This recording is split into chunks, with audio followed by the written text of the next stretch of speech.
Kaya isa sa lyrics ng kanta ay in pain or in happiness. Because at that, 2 months pa lang, sabi ko, Lord, ikaw na bahala sa love life ko. Gusto kitang lunahin.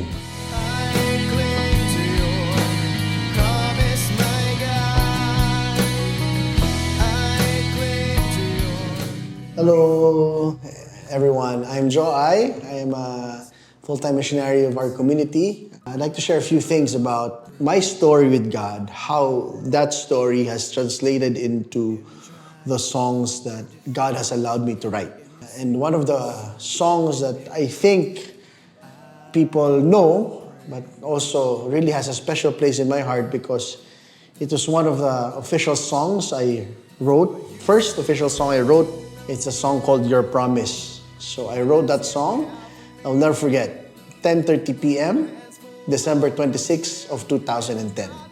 Noong moment na yun, marami rin akong pinagdaanan. Kaya yung mga unang salita ng kanta ay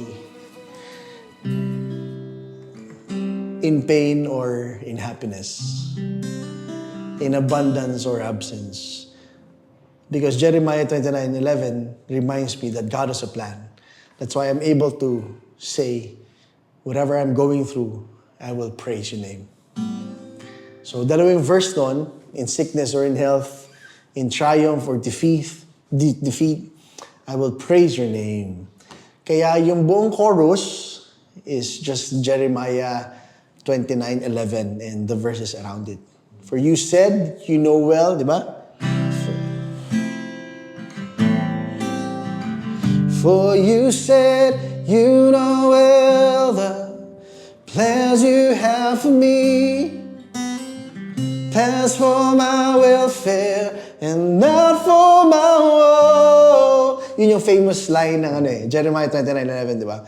Pero what caught me was the next lines after that says, when I pray to you, you listen to me. The reality that as we go through the challenges in our lives, we remember that God has a plan. And as we go through the challenges, we remember that the one who has a promise to us also listens to us. Kaya siya naging parte nung chorus, no? Kaya naman ang hook nung kanta ay yung bridge, no? I cling to your promise, my God. Diba? Sarap ulit-ulitin. I cling to your promise, my God. So, it's two things. Number one, a declaration of desperation of someone who's going through a challenge. And second thing, a declaration of the reality of God.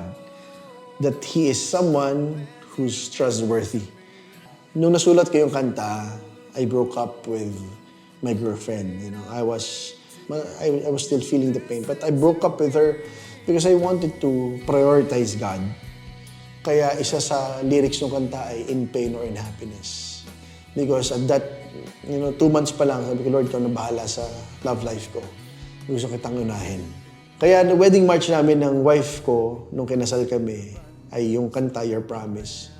Because the very same woman I broke up with is the same woman walking down the aisle. So, nakakayak to ha. Wala sa plano to ha. Pero, tapat pala talaga ang Diyos sa kanyang mga pangako. The woman I love the most, babalik niya pala sa akin na ako mismo, ang pangako niya pala, He was gonna make me a better man so that I can love her like Jesus. Para sa mga nagsusulat, I think the best songs that are written are the songs that came from an actual experience of pain, but at the same time, an actual experience of God's faithfulness. So worship is not an emotional thing. It is actually to worship, especially when you sing worship songs, the slow songs, it is actually a moment of offering ourselves again to Jesus so that we can say what St. Paul said, no longer I but Christ. To worship is to die more of ourselves every time we come before God. Okay, for those of you who God has gifted the passion to write songs, to express your heart through songs, please do pass on your entries because your song is bigger than you. It's not just your song. It is a song that God can use so that other people can come to Him. God bless you and may God bless your effort. Yeah.